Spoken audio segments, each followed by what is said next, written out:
Hi everyone, ఈరోజు మన topic avoid mistakes. అంటే కొన్ని సెంటెన్సెస్ని ఎలా పలకాలో పలకూడదో చూద్దాం. First one is what's in lunch. What's in lunch కాదు, వాట్స్ ఫర్ లంచ్ అని పలకాలి. ఫర్ యూస్ చేయాలి.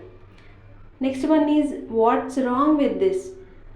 వాట్స్ రాంగ్ విత్ దిస్ కాదు, వాట్స్ రాంగ్ ఇన్ దిస్ అని పలకాలి. ఇన్ యూస్ చేయాలి. Next third one is your phone is coming. Your phone is coming కాదు, your phone is ringing or else you are getting a call అని పలకాలి. Thank you for watching. Don't forget to like. Hi everyone, ఈరోజు మన topic avoid mistakes. ఈరోజు ఇంకొన్ని sentences చూద్దాం. First one is I'm going to office. I'm going to office కాదు, I'm going to the office. Here mistake is article the miss అయింది. Next second one is she did not told me. She did not told me కాదు, she did not tell me. Here mistake is past tense already use చేశారు. ఇక్కడ used past tense already used with did, so tell should be base form.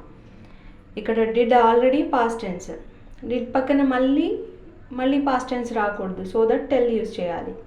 Next third one is he is having a car. He is having a car కాదు, he has a car. ఇక్కడ mistake ఏంటంటే having is not used to show position in this case. Having ఎప్పుడు use చేస్తామంటే I'm having lunch, I'm having breakfast, అలాంటి టైంలో having use చేస్తాం. Next fourth one is I'm agree with you. I'm agree with you కాదు, I agree with you. ఇక్కడ mistake ఏంటంటే agree is a stative verb, not used in continuous form. Stative verb అంటే మతలబ్ feelings or else emotions అనమాట. ఫీలింగ్స్ని ఎమోషన్స్ని తెలియజేసే వాటిని స్టేటివ్ వర్బ్ అంటారు.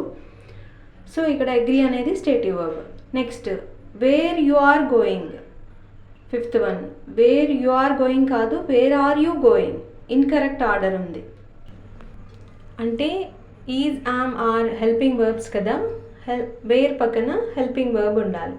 Wear are you going, it's a right form.